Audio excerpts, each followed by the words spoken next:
Awesome. Hi, I'm Kristin. I am a first-year SPU and I'm a novice on the rowing team, and currently I am bow seat of the Varsity 4 boat.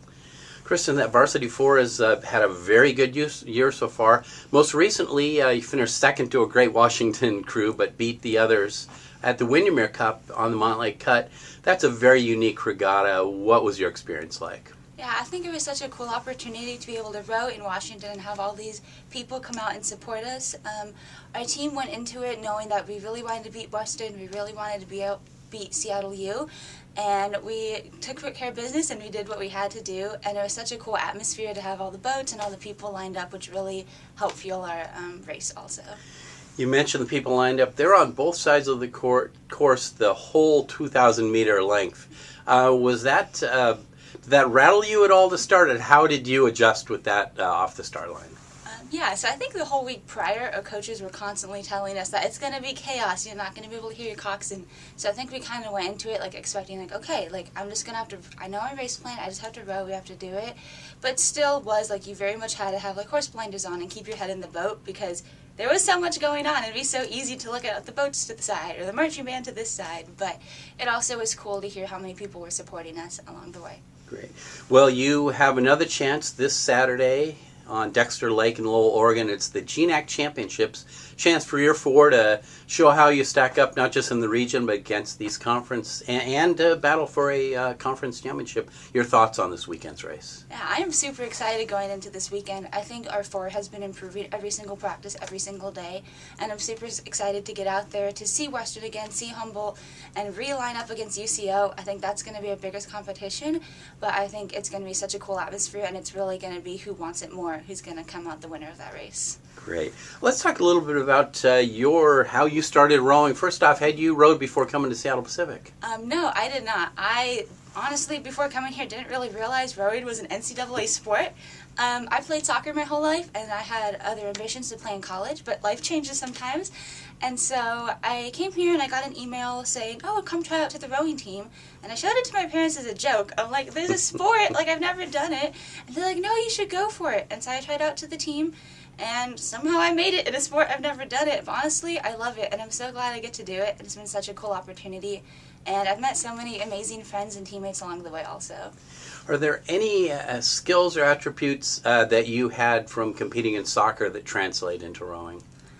I'd say teamwork is definitely a big part of it, and also being able to fully commit yourself to it, both mentally and physically, because rowing, I've realized, is such a mental sport, and it's so easy to be internal about it, but just knowing that your teammates and your boatmates have your back, and just being able to okay, this 7 minutes is going to be pain, and it's going to be hard, but it's going to be so worth it once you finish that race. Yeah. Now, those racing shows are far different than canoes or rowboats or things. They're streamlined, so they also are a little tough. You've got to keep them level. And what was that like, that process of first building up to learn how to row and then getting into the boat? Well, I think the first time I got into a boat, I thought we were going to flip over in the boat because we were very low to the water. But I think it's just learning how to balance and how you have to take really small movements in order to fix a boat. Whereas a kayak, first of all, you're by yourself in a kayak, so it's a little bit easier. But also just trusting the people in front of you and knowing okay, if I adjust a little bit, they're also going to adjust a little bit. And yeah, still sometimes I get in the boat, I'm like, okay, please don't tip over, I see that wave coming. Yeah. What was your most difficult aspect of the actual process of learning to row? It was a difficult process. That's a great challenge, question. Yeah. I would say learning how to use all the muscle groups in my body and not just my legs and not just my arms, and learning how really everything has to be in sync in order to get the stronger stroke. And I'm still working on that every single practice, but yeah. Yeah. One of the finer, techniques that people don't realize goes into rowing is you're not just holding it set and, it's the... you're actually doing some things with your hands in between strokes. Talk a little bit about that technique. Yeah, so when you go into the catch, which is when you're about to do the stroke, you have the blade flat, and then you square it so it's vertical, and then when you go through the water, it's vertical, and then when you come up to your finish, you feather it again so it's flat, and so that is going to be motion with I'm a starboard, so my inside hand, it's going to be the one rotating it, but also you want the blade height to be level with the other blades of the boat, because you don't want here and here and like this, and it'll definitely offset the boat. And so that's something I think we're also very much working in our 4 is finding our level blade handle heights and keeping our blades level, and also squaring and feathering at the same time, which sounds simple, but takes a lot of thinking. Great. Another unique aspect of rowing, basketball, the courts are the same size, soccer, roughly the same size, but certainly same set dimensions.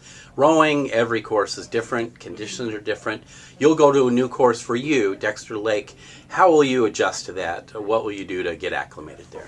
I think a big part of that is going to be our practices we're going to have the day before. I think that's going to be a big test to test out the water, literally, and just kind of figure out, like, okay, this is what the current is like, this is what the wind is like. But even with all those conditions, I know I can control what I can control, and that's going to be my technique and my power.